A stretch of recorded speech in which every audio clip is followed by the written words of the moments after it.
Magandang araw po. Ako po si Dennis Norcio, co-owner po ng Creed Game Farm at ang partner ko po ay si Ron Credo. Ako po ay member ng Calabarzon Circuit Derby.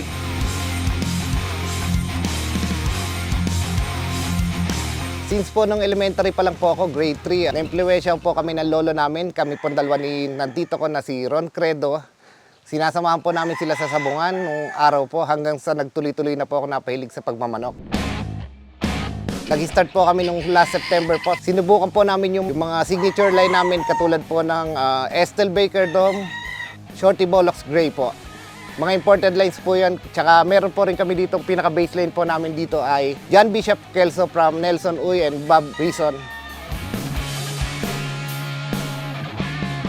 Bali, ang yearly production po ng Creed Game Farm, average po niya mga 300 to 350 stags po. Yung lot area naman po na nilalatagan naman po natin dito ay mga half hectares lang po.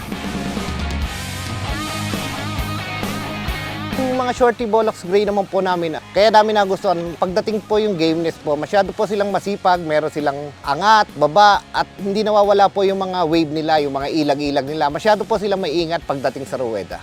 Yung John Bishop Kelso naman po namin, may pag-champion po rin namin noong last year. Ang fighting style naman po niya, masyadong advanced yung paa nila. Mas mabilis yung paa nila, pero pagdating sa mga cutting ability po nila, mas malalakas po yung mga bigay ng paa nila. Kaya halos lahat po ng mga bloodline namin, siya po yung pinaka-baseline namin. Kinocross namin sa lahat-lahat, sa mga iba't ibang bloodline namin.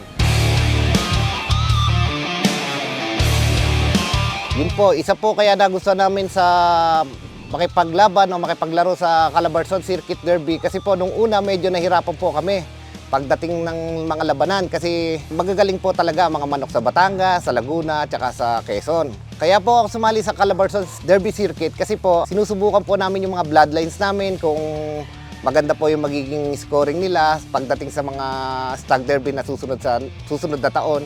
Ay po, nasubukan naman po namin yung mga ibang bloodlines namin at maganda na po yung mga naging resulta.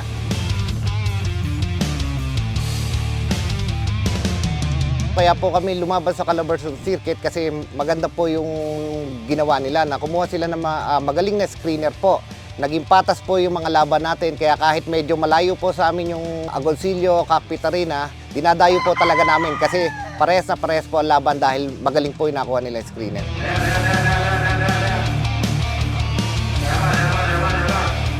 Maraming salamat po pala kay Sir Dan Lopez ng Calabarzon Circuit Derby. Nabigyan niyo po kami ng pagkakataon na sumali at makilahok sa inyong palaban sa Agoncillo, Capitarina po. Sa management naman po ng Agoncillo, maraming salamat din po sa napakabait at napakainit na pagtanggap sa amin. Wala po kami nagiging problema tuwing dadayo po kami ng laban dyan sa Agoncillo, Capitarina.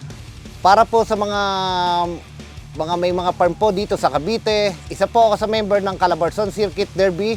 Inaanyayahan po namin kayo sumali sa Calabarzon Circuit Derby dito sa Agoncillo, Capitarina po.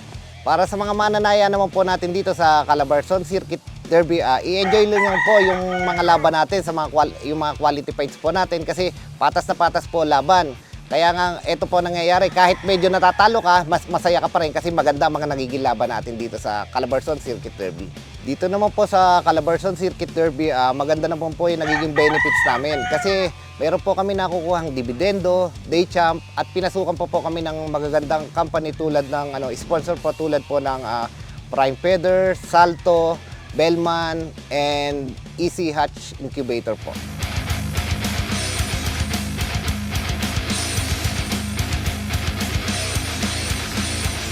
Ang future plan naman po ng Creed Game Farm, padami namin yung mga manok dito, at least sa mga 600 to 700 stags, cocks. Makilala po kami hindi lang dito sa Cavite, sa Batangas, makilala rin kami sa mga iba't ibang lugar na larangan ng sabong po. Kung mapadami naman po namin ng manok next season po, i-share po namin sa lahat ng mga gustong makakuha ng mga bloodlines namin, katulad ng mga John Bishop Kelso, mga Shorty Bollocks Gray, tsaka yung mga Estel Baker Dome po.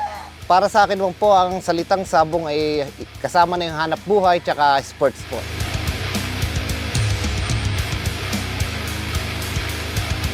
Muli, ako po si Dennis Norcio ng Creed Game Farm at ang partner ko na si Ron Credo. Maraming salamat po.